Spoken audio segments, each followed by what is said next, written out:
अस्सलाम वालेकुम। कैसे हैं आप सब फ्रेंड्स। आज हम जो प्लांट लेकर आए हैं उसे नोलिना पाम कहते हैं।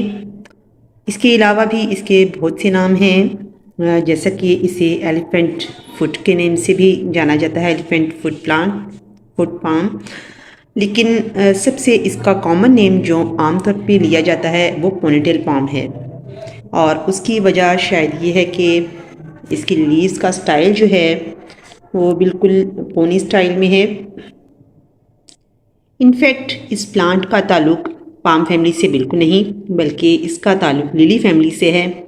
लेकिन फिर भी इसे पाम के साथ ही मशहूर कर दिया गया है। बहरहाल एक खूबसूरत प्लांट है, एक इंडोर प्लांट है और बहुत ही लो केयर और लो मेंटेनेंस प्लांट है। इसके लीव्स का स्ट्रक्चर इसको बाकी प्लांट से डिफ्रेंशिएट करता है और इसकी सबसे बड़ी पहचान इसका ये स्टेम है। इसकी बेस में इस तरह से इसका जो स्टेम है, इसका ट्रंक है, ये थोड़ा बड़ा होता है। और जब हम इसे पॉट में प्लेस करते हैं तो हमने इसके इस वाले पोर्शन को सॉयल से थोड़ा ऊपर ही रखना होता है और यही इसकी खूबसूरती है।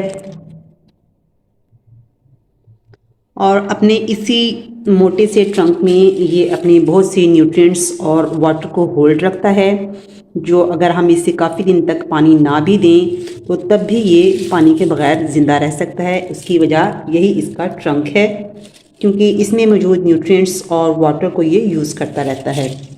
तो वो लोग जो बहुत ज़्यादा ट्रैवलिंग करते हैं और बहुत ज़्यादा तवज्जो नहीं दे सकते घर पे या प्लांट्स पे, तो उनके लिए प्लांट बहुत बेस्ट है कि अगर इसे हम कुछ दिन पानी ना भी दें तो ये प्लांट मरता नहीं, बल्कि अगर हम इसे ओवर वाटरिंग करें तो तब इसके मरने के चांसेस बढ़ जाते हैं। लेकिन अगर इसमें पानी की कमी हो जाए तो इसका ये जो ट्रंक है ये थोड़ा सा श्रिंक हो जाता है, लेकिन फिर भी ये प्लांट को मरने नहीं देता। लेकिन अगर कभी ओवर वाटरिंग हो जाए तो प्लांट्स पे इसका इफ़ेक्ट्स काफ़ी बुरा होता है।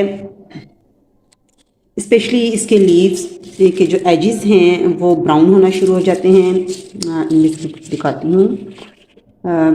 अभी मेरे प्लांट में ऐसे लीव्स नहीं हैं, लेकिन जब भी आप देखें कि आपके प्लांट के लीव्स जो हैं वो एजेस से ब्राउन हो रहे हैं, सूख रहे हैं, तो इट्स मीन कि वाटरिंग में कुछ प्रॉब्लम तो है। इसमें पानी बहुत ज़्यादा देर तक होल्ड ना रहे, इसलिए हम इसके पॉट का ड्रेनेज भी बहुत अच्छा रखेंगे ताकि पानी इसमें ज़्यादा देर तक खड़ा ना रहे। और इसका सॉइल मिक्सचर भी हम फुली वेल ड्रेन देंगे। इसके लिए हम 40% सॉइल और 40% सैंड का यूज़ करेंगे, 20% कोकोपीट का या फिर वर्मी कंपोस्ट का यूज़ करेंगे।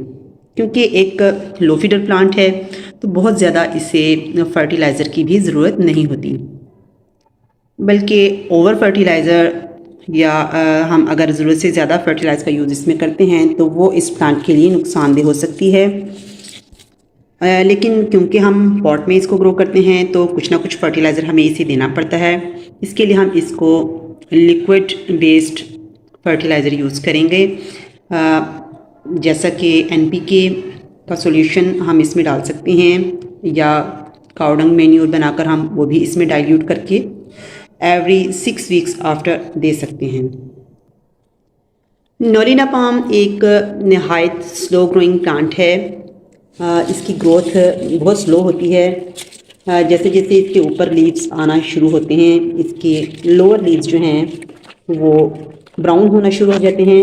इट्स नॉर्मल, क्योंकि पुराने लीव्स जो हैं उनमें ग्रोइंग सिस्टम कम हो जाता है और वो खुश्क होकर झड़ना शुरू कर देते हैं। आप उन्हें रिमूव कर दीजिए। लेकिन इसके सेंटर के जो लीव्स हैं जो ऊपर की तरफ ग्रो कर रहे हैं उनका हेल्दी होना बहुत ज़रूरी है। ये प्लांट मेरे पास तकरीबन 3-4 साल से है, लेकिन इसकी ग्रोथ जो है अब भी इतनी लेंथी नहीं है, क्योंकि ये बहुत आहिस्ता आहिस्ता ग्रो करता है। अब हम बात करते हैं कि क्या इस पाम प्लांट पे पाम पेस्ट का अटैक होता है। तो मैंने आज तक अपने इस प्लांट पे किसी भी पेस्ट का अटैक नहीं देखा और आमतौर पर ऐसे प्लांट्स पर अटैक्स होता भी कम है। लेकिन अगर आपको कभी लगे कि ऐसा कुछ है तो आप एवरी 15 डेज़ के बाद आप इसमें नीम ऑयल का स्प्रे ज़रूर कीजिए। पोनीटेल पाम को बहुत जल्दी इसको शिफ्ट करने की भी ज़रूरत नहीं पड़ती। इसका जो रूट स्ट्रक्चर है वो भी बहुत स्लो है और इसकी जो अपशूट ग्रोइंग है वो भी बहुत स्लो है, तो इसलिए हमें इसे 1-2 साल तक हमें इसका पॉट चेंज करने की ज़रूरत भी नहीं आती। लेकिन इस बात का ख्याल रखिए कि जब भी आप इसका पॉट चेंज करें तो इसको एकदम से बहुत बड़ा पॉट मत दीजिए। अगर इसका 6 इंच का या 9 इंच का पॉट है तो आप ग्रेजुअली इसको बड़ा करेंगे, आहिस्ता आहिस्ता जब भी शिफ्ट करेंगे तो उससे सिर्फ थोड़ा सा बड़ा आपने पॉट लेना है। बहुत ज़्यादा बड़े पॉट में ओवर वाटरिंग की वजह से ये प्लांट ख़राब हो सकता है। इंडोर प्लांट है तो हम इसे धूप में नहीं रखेंगे, लेकिन अगर सुबह और शाम की धूप इस पे पड़ती है तो परफेक्ट, इसके लिए बिल्कुल भी हार्मफुल नहीं है। लेकिन अगर इनडायरेक्ट सनलाइट भी इसको मिलती रहे तो इसके लिए इनफ है। लेकिन अगर हम डायरेक्ट सनलाइट में इसे रख देंगे, स्पेशली पॉट में लगे हुए पोनीटेल प्लांट को, तो फिर इसके लीव्स जो हैं वो जलना शुरू हो जाती हैं। हालांकि इसकी लीव्स का स्ट्रक्चर जो है काफ़ी हार्ड है, बिल्कुल लेडी पाम के लीव्स की तरह इसके लीव्स जो हैं काफ़ी सख्त हैं।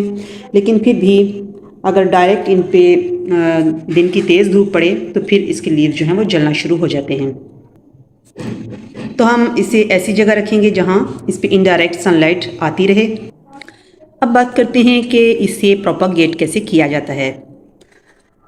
नॉर्मली इसके इस मोटे ट्रंक पे छोटे छोटे पप्स जो हैं वो बनना शुरू हो जाते हैं और उन्हें हम यहाँ से अलहदा करके नए पॉट में शिफ्ट करके नया प्लांट बना सकते हैं। जब प्लांट काफ़ी मैच्योर हो जाता है तो इनमें पप्स आना स्टार्ट कर देते हैं। तो फ्रेंड्स, पोनीटेल पाम, नॉलिना पाम के बारे में ये बेसिक केयर और इन्फॉर्मेशन थी। आज की वीडियो के लिए इतना ही। मिलते हैं नेक्स्ट वीडियो में नए प्लांट के साथ और नई इन्फॉर्मेशन के साथ। तब तक के लिए अल्लाह हाफिज़।